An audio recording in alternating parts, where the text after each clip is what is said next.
Broadcasting from Watts Creative Studios in Bedford, Virginia, you're listening to Life, Liberty, Happiness with your host, Brian Schley.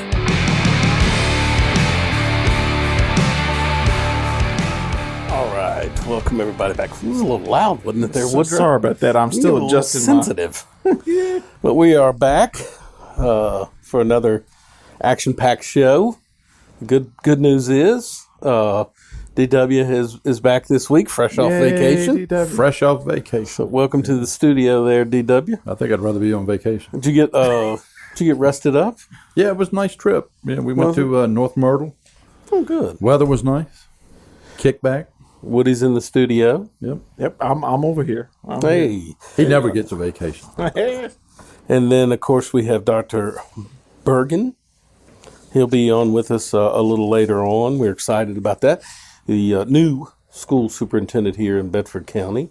But first, DW, while you were gone, I made some corporate decisions. All right. About time. Oh boy, here We got rid of the trivia and went to a format of a lottery. So we're still working through the kinks on this, but basically what we're going to do is anybody who shares or likes or emails or whatever, so that we get more people watching and listening and all that jazz, we'll just draw each week a name and we'll give the $25 gift certificate to The drawing. the Liberty. Yeah, we'll do a drawing each week. You good with that? I'm good with that. All right. So starting next week, we will do that. But this week, And it's sponsored by Grizzly Garage Doors. yeah, you can do that. And Yes. then, Woody, did you say you did have? Well, I want to get Miss Diane, or Okay. she did what was required. So shout out to her. Okay. Thank you, Diane. Thank you, Diane. We appreciate But you, Diane. so you can go ahead with your Okay. sponsorship there. Woody, Yes, sir. where can you find a reliable garage door in Central Virginia area? Oh man, I think I know of one place. Yes. Grizzly Garage Door, LLC. Jed is a veteran of the military and provides exceptional service, both residential and commercial. Grizzly Garage Doors is your place to go when you want the best. If you're building a new home or not sure what type of door is right for you, go to grizzlygaragedoorllc.com. Choosing the right garage door is important, and Grizzly Garage Doors will help you make that tough choice. New doors, existing doors, repair, replacements, and they even have emergency services capability. So give Jed or Chelsea a call at 434-277-2765. And also, Woody, you got to meet them here recently. They are also participating in the St. Jude Dream Home. Yes, sir. That He is- is donating a lot. And Yes. an awesome guy. Met him for the first time out there at the Dream Home. And all those tickets are sold out. They sold out quick. Yes. It was a record-breaking thing in the state of Virginia. So fastest to sell out. They sold 8,000 tickets. Wow. Crazy. That is For nuts. a good cause. Yep. So also while you were gone, we talked a little bit about, right now we have the David Hollnecker State Farm Studios. Yes. Thank you, David. And we're going to be renovating and doing a new studio. So I've got, Will the new studio have heating and air conditioning? yes. That's a different sponsor. That's important. Yeah. We're going to get a heating and air sponsor. Hey, for that. David. Yeah. So anyway, I do have the cost, and we've reached out to one advertiser Yeah. who says they're interested, but I've put them on a notice. They've got 5 days to respond, or we'll go. Limited time. Knock Limited it on window. We're not waiting. We're going to get the studio done. We don't play. So anyway, that's exciting because we've already got it designed out. We're ready to go. Ready to go. Yeah. So It's gonna be fun. I'm interested in see how fast this goes. You have little faith. I can see it. You pointing to me or Woody? I'm pointing to you. There's no Shouldn't I? why. Why would you have little faith in me? You told me a year ago we was making a poster for this show. I I'll put it around town. Listen. Oh, man. I put that one on Woody. Oh boy. Yeah, that one's on me. I can't throw that one on the diva. Yeah, Okay. good point. So Yeah. anyway, let's move on to sports. Well, as you know, DW, Yes. my beloved LSU Tigers lost to Tennessee in the Super Regionals of the college baseball. Yeah. It was heart-wrenching, mainly because I had to sit in my man cave with Trent and his Tennessee son, who goes to Tennessee, and listen to them gloat literally all night long. You should have asked them to leave after LSU lost. You know, that was... I should have. Yeah. Yeah. Hey, guys. Showed them the door. Gee, look at the time. I absolutely should have. Yeah. But not only was it a loss, it was the end of an era for Coach Paul Mainieri. He's been with LSU 15 years, I believe, and he was with Notre Dame for 15 years before that. Great coach, great person, and I hate to see him go, but we'll turn our attention soon to who they replace him with. But I hate to see him go. I want people to be sad for me. I've been the luckiest guy in the world. It was an emotional 39 goodbye, years by the way. He did a press conference. Heaven, really.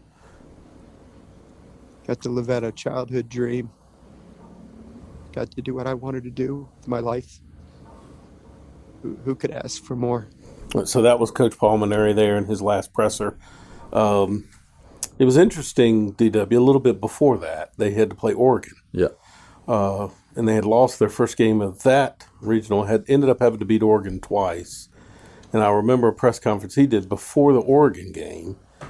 He realized when he woke up that morning that this could be the last time I ever put on a uniform. None of us ever think about stuff like that because retirement sneaks up on you quickly, right? Yeah. And so this guy says that he tells his wife, "Oh, crap, I just remembered today could be my last day," and she... Russian democracy, denying that Moscow plays any role in cyber attacks and portraying America as a violent country in which human rights themselves are under assault. Still, he said, the talks were worthwhile. As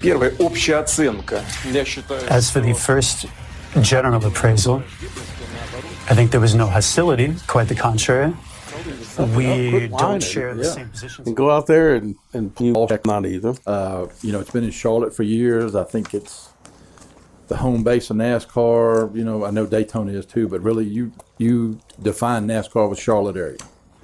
So have the All-Star race there. Didn't like the format. You know what the coolest part of the All-Star race was? And you go on YouTube and watch this. And Woody would probably like this. Yeah. Mm-hmm. At the end, instead of having a big fireworks show, they had 250 drones that were programmed. Oh, wow. That did the show in the air like fireworks. Yeah. And then at the end, because Eddie Gossage was retiring, the president of Texas Speedway. So they spelt out his name and thank you and a couple other things, all with these drones that were lit up. That's pretty cool. Isn't that amazing? That was neat. Very awesome. Neat. Yeah. So your winner was? Kyle Lawson. That's right. Yeah. He's on a roll. Line taking the short way around, leaving Keselowski no out, and your all-star winner, Kyle Larson. Does he move? That was Fox on the call there. Of course, that's the end of Fox for this year. That's right. I saw advertisements already for 2022. Yep. They're gearing up for that. And Jeff Gordon probably will not be back. I have heard he's looking at taking a full-time position at Hendrick Motorsports. Yes, as the transition. Let's just be honest. He's going to take over Rick Hendrick's spot. Exactly. So, good for him. Yeah. I mean, he had choices. I mean, you know my feelings. Go to Hendricks or come on this podcast, and obviously his decision making is not very good. No, good point. Horrible. Excellent point, DW. Yes. All right. So, did you watch a little bit of the SRX series? I loved it. I did too. I thought that was great. I had a little conversation with Mr. Warner, and he wasn't too happy about it, but because we watched it together, flipping back and forth to the baseball game. But I thought it was, I thought it was everything that hyped it up to be. And you know what the cool part was when Greg Biffle's car broke. Because it's like the IROC series, they all have identical cars that are prepared. Yeah. His car breaks, it's a mechanical failure, so it's not his fault. He shouldn't be in a race. They go pull another car out. They, Yeah, that was they stopped the race. Here, get in this car. That's good. Yeah. No, so they're at. I think where are they going next? I forgot. I don't know what. They got a decent overnight rating, by the Yeah. way. It wasn't great, but it wasn't bad. They never did any advertising. Yes. So I think they'll be good. So anyway, that's your sports, and we're moving on to what's happening. What's happening is me hitting the microphone. Man.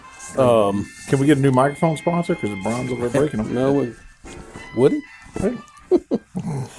All right. So we talked a little bit last week about JMU and their incredible run in the college softball. Yeah. I feel like I've missed something here. Did I? No, I'm good. Nope, you're I good. thought I missed an advertisement, but I didn't. So anyway, I found this interesting. Odyssey Alexander was the pitcher that everybody kind of fell in love with. So I was strolling through YouTube and I found a video, and she has now been named, I think, College Player of the Year. Right. And then she signed a professional contract this week. Yep. And you know my feelings, and we'll talk about this with Dr. Bergen a little later about athletics and education and that whole deal. But play this clip of Odyssey in her letter to softball. Dear softball, thank you. You have been a part of my life for as long as I can remember, and I've loved you since I was a little girl. When I had doubts and fears in my life, I knew I could always count on you to give me strength and purpose. I've always had a fear of failure due to the many obstacles in my life, but because of you, I have experienced failure and learned ways to overcome it, which has drove my passion for you more. Thank you for teaching me the respect of the game. You taught me how to fail with dignity and also how to win with dignity. You taught me to never give up. Because of you, softball, I was determined to get up and keep trying over and over again. You taught me different ways to handle situations with courage, willpower, and perseverance. Without you, I would not have formed the bonds that I have with my forever friends, my teammates, and coaches. You have challenged me to learn to rely on other people and to put trust in them. It has been an experience of hard work, sweat, tears, and love that I will forever be grateful for.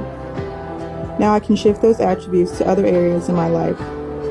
I'm truly grateful that you have created friendships that will continue to grow throughout the rest of my life. Thank you for the bond you have created within my family and those who are huge supporters and have spent endless hours traveling just to see me play the game that I love. The diving plays, the strikeouts, the home runs, and the goosebumps you gave to me in close games were priceless. Those are moments that I live for. Because of you, I've grown mentally and physically. Thank you, softball, for showing me that I am capable and resilient.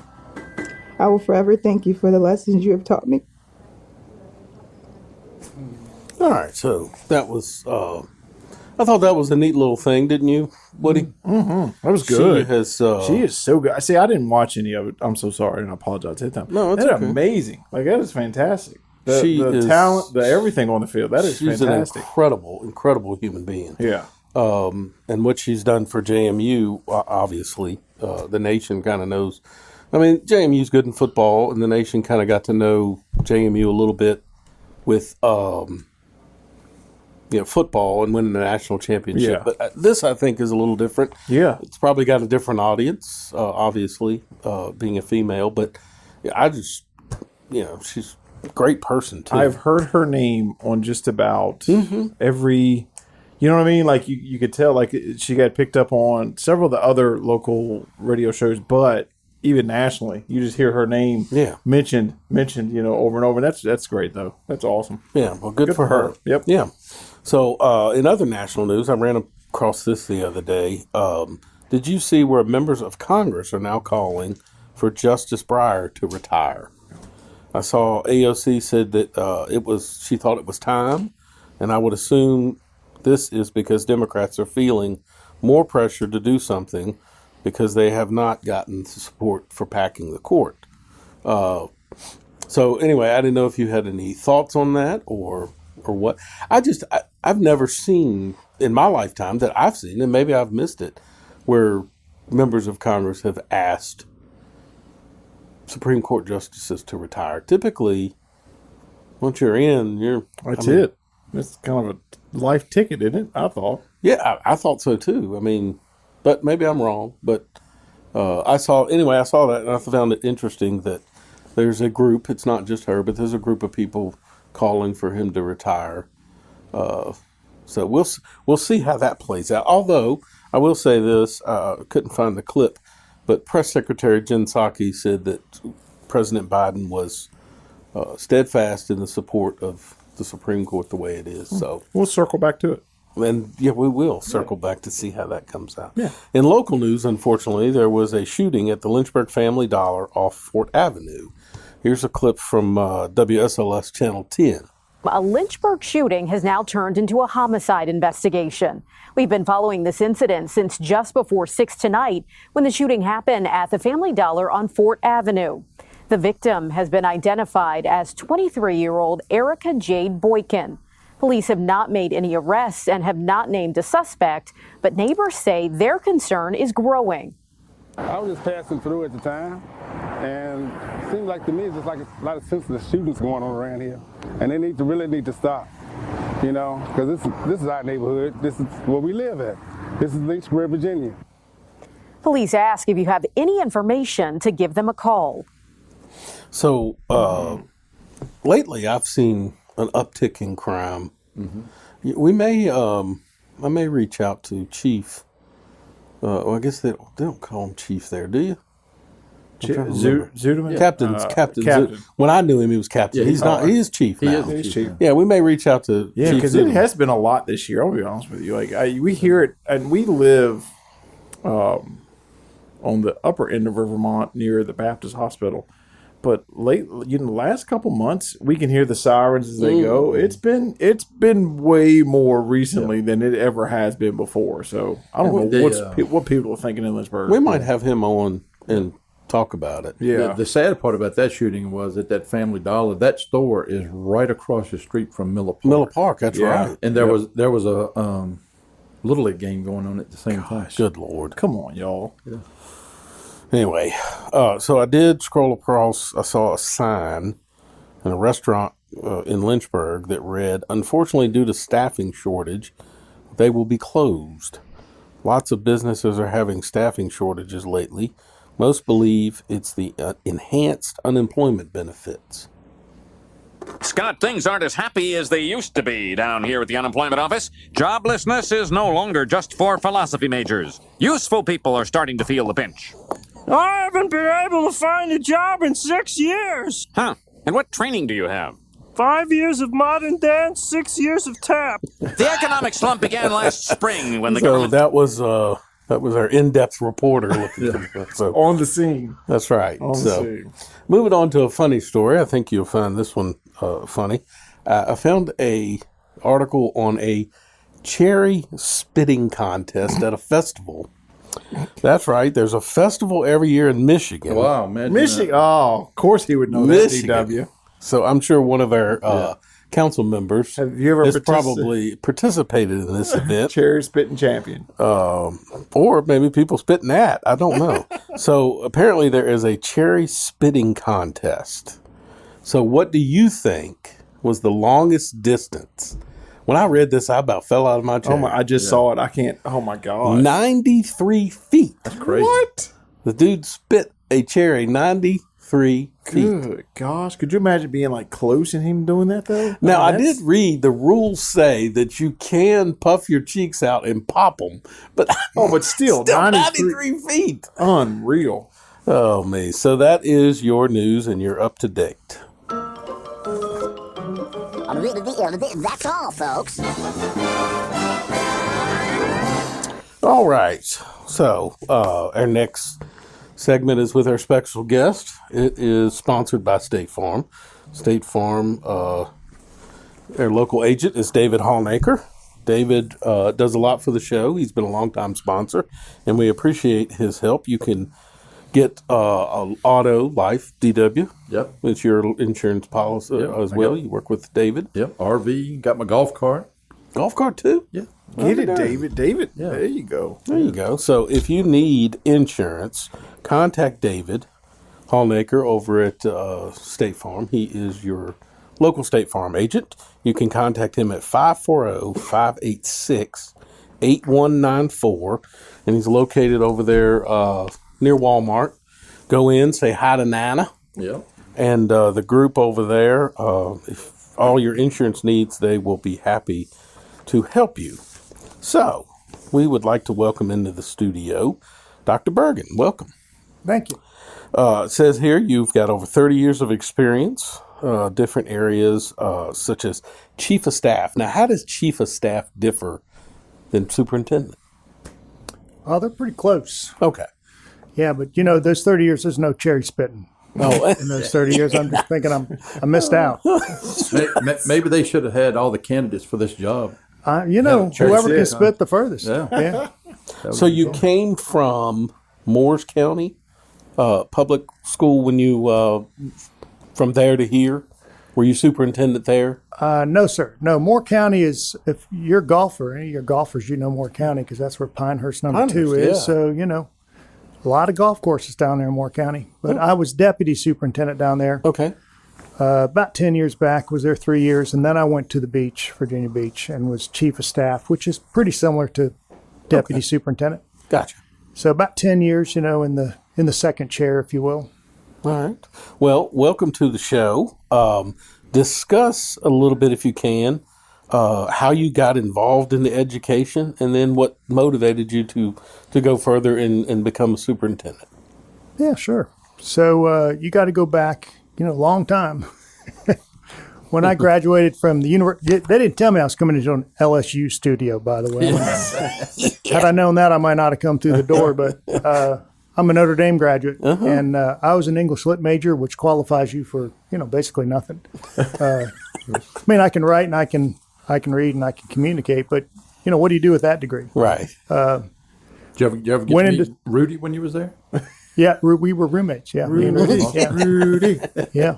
So I went into sales and marketing. Okay. And was good at it. And the market I was calling on were schools. I was in and out of schools all day, talking about the product I was selling, and then found myself looking at the clock every day to see when 5 o'clock was going to roll around. Not because it was the end of the workday and I hated my job. It was a good job, but I was coaching and I was in youth ministry. Mm-hmm. And so a good friend hit me upside the head and said, you know, you're pretty good working with kids. Why are you not working with kids? I said, I don't know, made a mistake. So went to a little university you never heard of until they almost beat Duke in the Final Four number of years back. It's going to be Butler. Butler University, that's right in the heart of Indianapolis. And I walked in, and the dean of education said, I missed my turn. I want to be a teacher. And he said, well, welcome. We need good teachers. So we're thinking of starting a master's program in education for career switchers, and you're going to be our guinea pig. Oh, wow. So I was like, yeah, he's one of the, you know, we all have mentors in our life. People that are, you know, they're just placed there for us at the right time. So Dean Hinkle, may he rest in peace, said, yeah, I'm going to make a program for you. So he hooked me up. I did all the coursework, got a master's in education, and got placed in a school in Indianapolis where I ended up teaching for 8 years in Indianapolis. So you said the name Hinkle. Hinkle. Mm-hmm. That's the same Hinkle that the field house is named after? What? A little bit different? Well, you know, somewhere back in the tree, I'm sure the Hinkles are. Okay. Yeah, all but right. no, it was just happenstance that Dennis Hinkle happened to be the dean of, and it was Hinkle Fieldhouse. Yeah, have you been to Hinkle Fieldhouse? That's a place. I've seen it. I have not been in it. Yeah. Well, you know the movie Hoosiers. Yeah. Yeah, so there's scenes of Hinkle Fieldhouse and Hoosiers and all the great, you know, Indiana's a basketball state. Sure, so, absolutely. Yeah. So at any rate, yeah, so I went into teaching and I did that for 8 years, and then another good mentor and friend of mine hit me upside the head and said, you know, you're pretty good at this. You should go into school administration. So I had grown up in Lynchburg, and we moved away when I was, you know, hitting my teen years, but my parents had moved back to the Lynchburg area, and I was coming back, driving over 501. I love 501, that crazy windy road. And there was like this moment. It was like, oh, you know, the skies parted, and you know, Mark, you should go into school administration. So, I made a decision pretty much on that summer trip to my parents in Bedford that I was just gonna quit the teaching job and go back to graduate school. and did my work at UVA.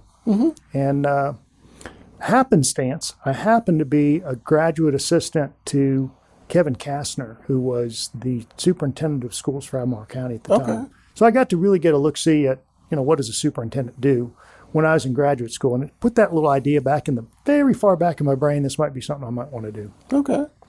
But yeah, it was just way in the back of the brain, Around that time, got married, started having kids, got hired out of graduate school to be a principal. 8 years, all in Virginia, elementary school principal. Loved those years in the classroom and being with kids. And then we mentioned Moore County. So one of my good friends, long time friend, his first superintendency was Moore County. And I happened to be down there on a baseball visit. Y'all were talking sports here. My oldest son is a baseball-aholic. He played college ball. We were down in North Carolina visiting one of the schools that was trying to recruit him to come down, a little school called St. Andrews University down there on the border. Anyway, we were down there visiting the school, and my friend was down there at Moore County, and he and I were chatting about his new position he was starting, and he said, "Hey, I got an opening. Love for you to come join me." So, So that's where I started as a deputy superintendent, and then he moved on to the beach a couple years in, where he's from, and I followed him over. So, well, I can tell you, I know from talking to some people that we're excited about having you as our new school superintendent. Now, with that, obviously comes challenges, and I've always wondered, when we have Bart back on, the town manager here in town, I've always wondered, when you're following someone else, is it, because you've only been on the job, 2 weeks now? Yeah, 2 weeks, yeah.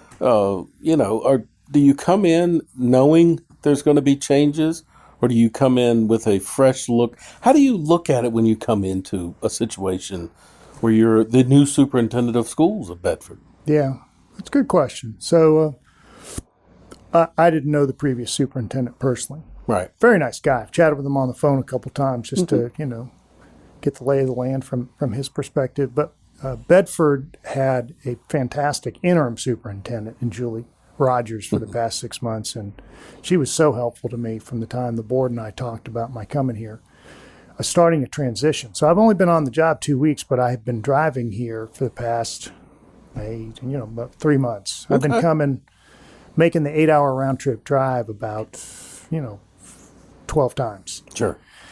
So on those, we'll call transition visits, I visited all of the schools, talked to all the principals, talked to everybody that works in the central office, went into a retreat setting with the board and talked to them about their vision and their hopes for the school division. Met with the county administrator, met with a lot of people during those transition visits. So to your question, what do you do?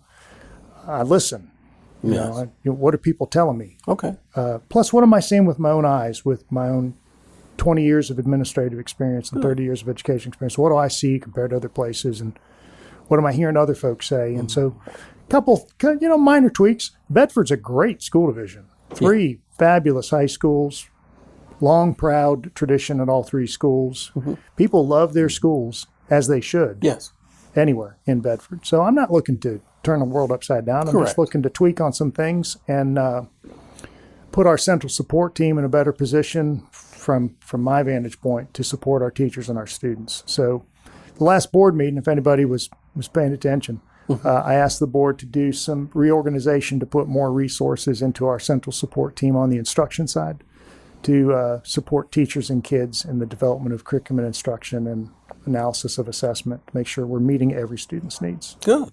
Okay. Well, so we're fortunate. You mentioned Bedford County. I'll talk a little bit about this, having dealt with this a little bit on town council, but we're fortunate to live in a county that literally has all types, genders, demographics, everything about it. We've got pretty much everything from one side of the county to the other. We got it all. Yeah. So how can you highlight the strengths of all 3 schools in a somewhat equal manner that we have all 3 schools at the highest level? That seems to be a very difficult thing to do, and I'm just curious how that process may look like. Well, I'll tell you what it doesn't look like. You don't have to take from one school in order to lift another. So this, all 3 schools are great schools. They can all be even better.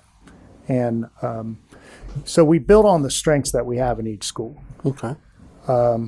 I bring a little flavor of each of these schools. You know, my family, it just happenstance, we happen to buy in the Liberty Zone. So our new home, beautiful new home, is up near Big Island, up in Sedalia.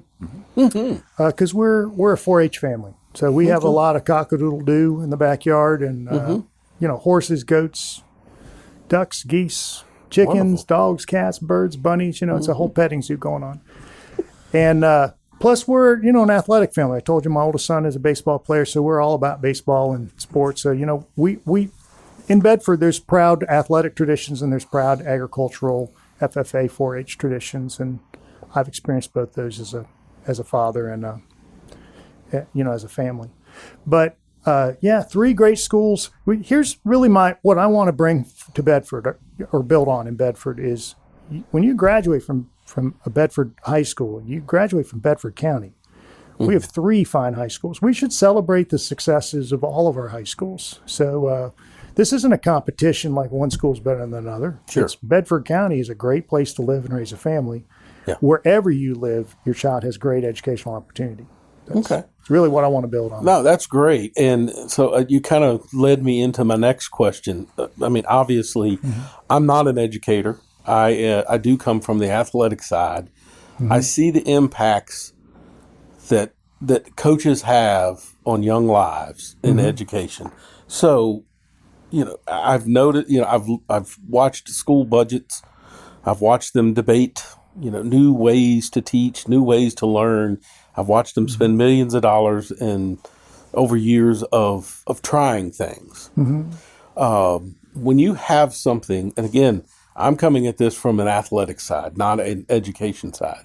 But when you have something that I know is extremely effective in raising education standards, whether it be attendance, teaching, work ethic, whatever it is, I see the lives and how it impacts lives. How do you, as an individual, how can you advocate for more funding for athletics and get that to actually happen? I've done it for years, and I'll say what typically happens during a budget is that's usually one of the first things that gets cut is athletic funding. So how do we get more athletic funding and do it in a responsible way, and not just athletics, you know, FFA, any extracurricular, it works. Yet I see those programs constantly kind of being weeded out, and how do we get that back in? Well, that's a long-worded question. Yeah. You know, and I'm not sure when you say you've seen them being defunded and weeded out and eliminated, if you're talking about your experiences in Bedford. You know, all over. I have this conversation with my uncle down in Charlotte County, and he said, "Listen, your community has to be involved. For school boards to understand." Because in all honesty, when I was on council, if I don't understand where you're coming from, it's hard for me to fund something that I'm not passionate about. Well, I'm passionate about athletics, not for winning and losing. That's a large part of it. But when I see a kid who literally has no interest whatsoever in school, and I watch him take an interest in athletics, and all of a sudden he's become a better student, a better person, and now he's contributing in life at a high level. It makes me feel great about everything that I do, countless hours of raising money, whatever we do, it makes me feel worth it. But getting that passion across to a school board or to administrator, I see it seems to be there's a disconnect there, and I don't know how to. Like for me personally, whatever the athletic budget is now, if I saw it tripled, I still wouldn't be happy. I mean, that's how passionate I am about extracurricular activities through schools. I just think it works. Well, listen, I'm not pushing back. That oldest boy, if not, you know, I love that Dear softball clip you all played. If my oldest son were to write a letter, he'd write Dear baseball. I'm not sure we'd have gotten him through high school if there wasn't a baseball game at the end of the day. You know, school was challenging at times for him, and he persevered and did well and excelled on the baseball field. And then that was his dream from the time he was old enough to throw a baseball, was to play college ball. Mm-hmm. So now he's teaching elementary school and he's coaching baseball. Yeah. Deer baseball, you know, it defined his life. For me, it was show choir and being in the school musical. Yes. I look back on high school, you know, that's where my life was. That's where I found myself, and my voice was the extracurricular. The curriculars are important. Mm-hmm. The extracurriculars are as important. So we're on the same page here. Yeah. That we need to support our students and their involvement in whatever their passion is. With my youngest son, it's 4-H, it's animals. Yeah. Every kid has their own passion. We need to have an opportunity for them. We spend about $1 million a year in athletics in Bedford County. $1 million. So $3 million is doable. Well, I mean, pull out your checkbook. I'm taking donations today. I think the board sent a good signal to the community just in this last meeting. There was, lacrosse has been a club sport at JF for 15 years now. And parents it's basically been self-funded. Sure. They put in a practice field, they bought the equipment, the uniforms. The school division's been helping with travel. And the board made the strong signal. They want to move lacrosse to a varsity sport because there's certainly interest in one of our 3 high schools, and we want to provide that same opportunity for students who live in the other 2 high schools. You can go on and play lacrosse, boys or girls, on a scholarship. Yeah. That could be your ticket to college. So we've got a lot of kids, athletics is the way forward. But I don't want to lose in this conversation. So are the arts.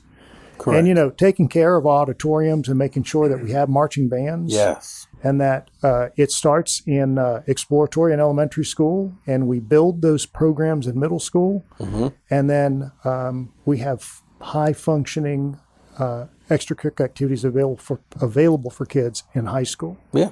Totally with you. Totally committed to all that. I'll tell you, I missed out my sophomore year. You probably don't even know this, DW. I missed out playing baseball because my parents just said, you're not cutting it in math and science. I was terrible at it. Mm-hmm. Hated both of them. Did not get to play my sophomore season. One of the kids on the baseball team invited me to a math and science club. Now, if I didn't like the kid as much as I did, I would have never gone. But after a long time of begging me, I went. Mm-hmm. And I'll tell you, it absolutely changed everything in me with math and science. We ended up going spelunking one weekend. Mm-hmm. So we're in caves. I just thought it was the neatest thing. I started looking at it in a different way. Before, it was a book. I hated it. I didn't want to read it. Now, all of a sudden, I was looking at science in a different way. Mm-hmm. Same thing with mathematics. It started to click a little bit. Yeah. And then from that point on, I did much better in school. So it's extracurricular, not like you said, it's not just athletics, it's extracurricular. And I know I've seen programs over the years. FFA at Liberty is huge. Yeah. But it's not at other schools. Mm-hmm. And so I'm like you, I'd like to see it with all those activities. And I understand you've got funding is tight. I've been through 4 budget sessions, so I kind of know exactly how, there's a lot of people asking for money. So, but it is encouraging to see that. I have seen how it impacts, and I think it'd be great, for us to grow our athletics around here. But that's not everything. You got a tough road with education, especially with some of the stuff that's going on nowadays. So that led me to my last question here. Sure. So for years, they've kind of used SOL as testing for kids, right? Mm-hmm. What is being used for testing educators? I mean, how do we know as a parent that our educator, you're getting the best talent to teach? Yeah. So, I was just talking about this with a group of parents last night. If I just put a plug in here for any of your listeners who want to put a name, want to put a face with this voice. Every Tuesday for the next couple months, I'm going to be standing in a public library. So I was down in the southern part of the county last night, and I had 15, 20 citizens show up. Some of them were parents, some staff members, member of our board of supervisors, some community members who have no connection to the schools, except they live here. Mm-hmm. And I want to hear from folks about how they feel about our schools. I'm asking just two simple questions. What do you love about Bedford County that we can build upon, make us even stronger? And what are some areas for growth? Things that we could do better on or we should start doing. Like you're talking about extracurriculars as a for instance. So last night we were talking a lot about, school and SOLs and how we measure school and teachers and how we're measuring success. So I'll tell you what I told those folks last night, and I'll just keep repeating it. There's 3 things should happen every day when a kid comes to school. And we're being successful if we can hit these 3 things. Number 1, the child feels safe. Mm-hmm. You don't feel safe, you shut down. Physically safe, mentally safe, emotionally safe. So, if you're being bullied, if you're being picked on, if somebody is being physically aggressive towards you, you're not going to learn. You're just in self-protection mode, Maslow's hierarchy of order. So safety's number 1. Secondly, you need to feel cared about and loved, cared for, sense of belonging. People know your name. They call you by name. They know your interest. They're developing your interest, learning about you as a person. Now you start to engage because you feel valued at that school. So you're safe and you feel loved and cared for. Then you can learn something. So then number 3 is, you learn something. And how do we know you learned something? So you mentioned SOL scores. They're important. I mean, accreditation is important, but it's the floor. It's not the ceiling. We shouldn't spend all of our time talking about the SOL scores. Those should take care of themselves. We should be talking about the ceiling. And the ceiling would be how many of our kids are earning credentials in career credentials so they can leave high school and join your studio and work here or work for the sheriff or go into HVAC work or become a welder or go into the military, right? So there are certifications that you can complete when you're in high school that will prepare you to make a very strong living. I don't think my brothers and sisters would mind my sharing. I'm the youngest of 5 and the one that went to college. The other 4 went right into the workforce. They're the backbone of this country. Wow. The people that make it run. So for a lot of our kids, going into a career is the right choice for them. It might be agriculture too, in a community like Bedford. So we need to talk about college and career, not college or career. We should be putting a lot of effort into both of those. So we talked about that a lot at the meeting last night. I'll continue to talk about there's some disparity. You mentioned there's a strong, agricultural program at one of our high schools and not as strong at others. There's more AP offering and dual enrollment offering in one high school in particular than in others. And so I'm going to stand by my statement that your zip code should not determine your access to higher coursework. We have to figure it out. It's not an easy button. If it was an easy button, we'd already be doing it. Sure, that's right. But when you got a smaller school population, you just have fewer kids, fewer seats. You only have 1 or 2 kids interested in a particular subject. You just can't really make a class on that. Right. Bigger school, more kids. It's somewhat easier to schedule it out. But there are school divisions that have figured it out, and we need to figure it out. So what I said to the folks in the room last night, and I'll keep saying is, I've got some ideas and some thoughts, but I want to know yours. That's so great. We're going to put a bunch of people in a room, and we're going to figure it out. Perfect. And we're going to increase our offerings for kids, so when they come out of school, they have choices. They can go right in and work in a career, or they can go to college. It's their choice. Okay. So wonderful. Yeah. So one last thing. Yeah. Before we let you go, every guest we always ask them, if you could, whether it be now or past history, if you could choose one person to spend 24 hours with, who would it be, and where would you hang out with them? Wow. One person, 24 hours. Who would it be? Past or present. We've gotten some pretty good ones. Stuff that surprises me sometimes. I know y'all put Rudy in my head now. I might stick in the Notre Dame lane and go back and talk to the Gipper. I don't know. That'd be kind of neat. Yeah. Yeah, or I'll just give you an oddball one. I'll go back and talk to Father. You got some weird. I'll give you a strange one. Okay, I'll go hang out with Father Soren. Father Soren was a French missionary who just wandered out into the wilderness of what we now call Indiana, with a couple other priests, and built a log cabin in the middle of nowhere, so he could educate people who were exploring out into the country. That's the foundation of Notre Dame. Everybody think it's an Irish Catholic university. Notre Dame is French, Our Lady, and it was founded by French priests.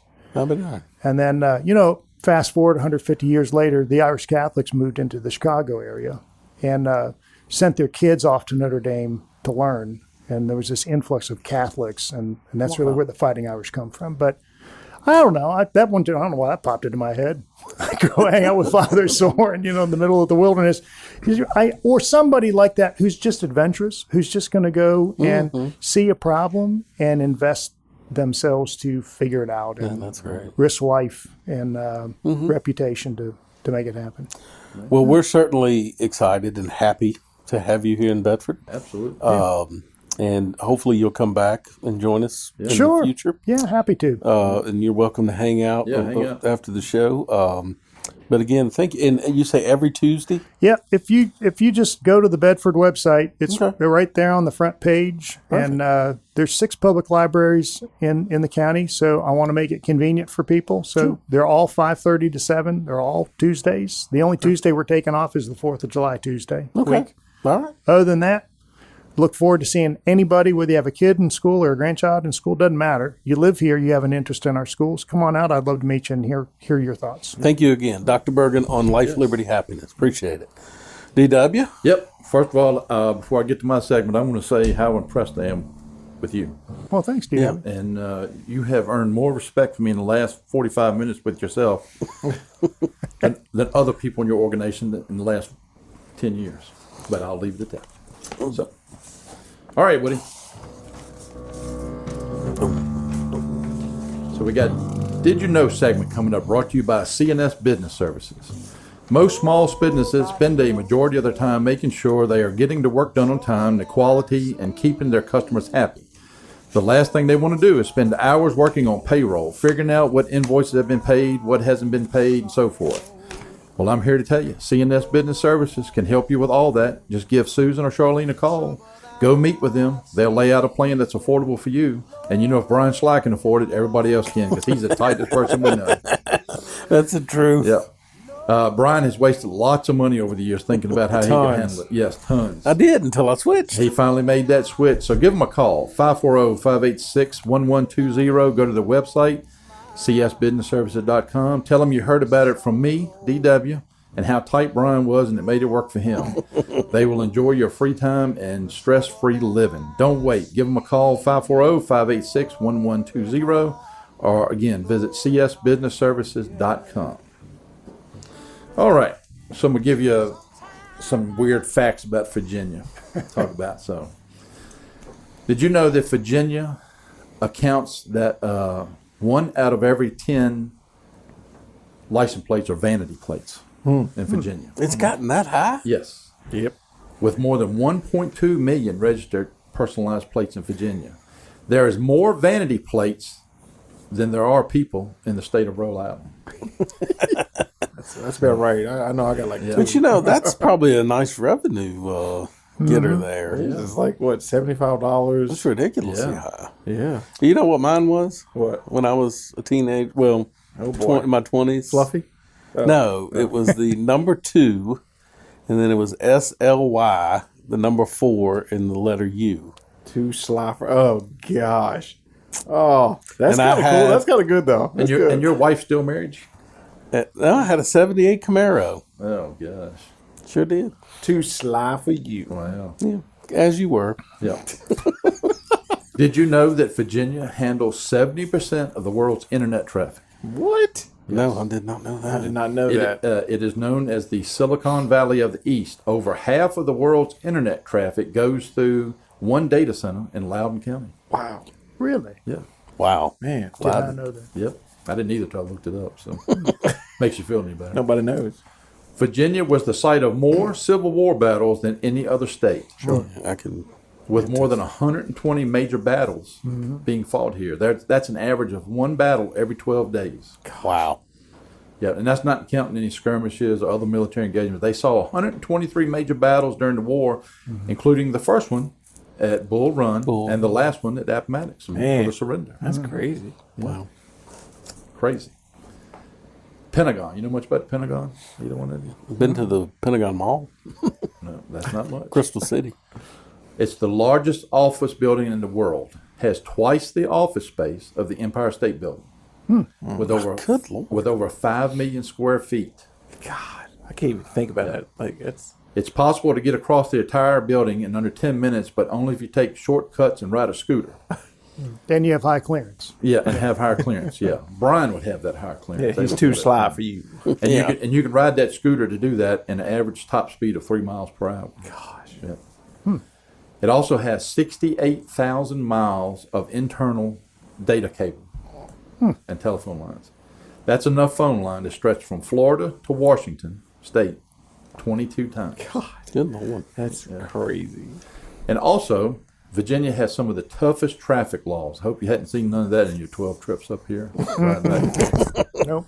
They have more traffic lawyers per capita than any other state. In fact, Virginia has twice as many than the next closest state, which is Maryland. Virginia ranks number 7th for the most tickets issued annually. I believe it. And if you're driving over 20 miles an hour in Virginia, that's reckless driving. That's a Class 1 misdemeanor. So watch your speed, especially around Bedford. Or you'll get to meet my wife. Yeah, she's a clerk of the court. She's a clerk of court.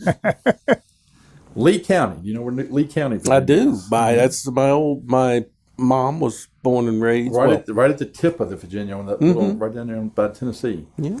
Did you know that is physically closer to 8 other state capitals than its own capital, Richmond? Oh, that's funny. Yeah, I can see that. Yeah. And then the last thing on my list, because I had somebody text me while we were doing the show here, and wanted to know if the caterer still left the food here from the show earlier today. Somebody took it and put it in my office, and I put it in the refrigerator. Okay. Yeah, I've got part of it in the fridge over here, and I gave away that. That's a good impression for the superintendent that you took all the catered food out. I was going to say there was no food on the table for me. Yeah. I didn't want to leave it out. I didn't want to leave it out for everybody, make everybody sick. So was that Whiny Wayne? No. I'll make the superintendent sick his first time coming into the studio. I'm not going to tell you who it was. I think I know. Yeah, I think I know. Sorry. Hey, but it was delicious, though. Sorry. It was. What I heard. So, on to our business highlight. Our business that we're highlighting this week is BVA Mercantile. You ever been there, DW? It's a nice place. I went and bought a gift certificate for my wife. I didn't actually shop. Oh, it's located at 206 West Depot Street. You can visit bvamercantile.com. So if you're out and about, go check them out. DW, you were on vacation. Yes. Reagan was out last week, but she's back this week. Okay. With her Bible verse. Go ahead. Let me. What good is it, my brothers, if someone says he has faith but does not have works? Can that faith save him? If a brother or sister is poorly clothed and lacking in daily food, and one of you says to them, "Go in peace, be warm and filled," without giving them the things needed for their body, what good is that? So also faith by itself, if it does not have works, is dead. But someone will say, "You have faith and it works. Show me your faith apart." Areas, but I think that both of these sides showed I a will show willingness. by my works. James 2:14-26. Awesome. Yeah. Well done, Reagan. Yeah. Well done. We missed the recorder. She didn't bring that in today, thank God. I bought one on vacation. I'm sure you did. Did you? I did, yeah. DW? Ashley got a video. My wife sent her a video of me playing mine at the beach. Yes. Yeah. Can we start a band? We can. Hey, you know, when we went to Liberty Charlotte Happy race, we tried to get Reagan to do the national anthem, but they wouldn't allow it. Oh, man. But another good week. Next week, I will be on vacation. Going to Michigan. And you will have, your special guest will be? Abby Johnson, Deputy Fire Chief for Bedford County Fire and Rescue. All right. Yeah. So it should be a show. I'm sure it will lack the pizzazz that I bring to it, but I'm sure it'll be. Oh, boy. We won't lose any listeners. So. We might pick up a few sponsors, DW. Hey, yeah. There we go. Yeah. Well, everybody have a good week, and we'll see y'all again next week. Sunset low, pull out the fiddle and the rosin up the bow. And to find the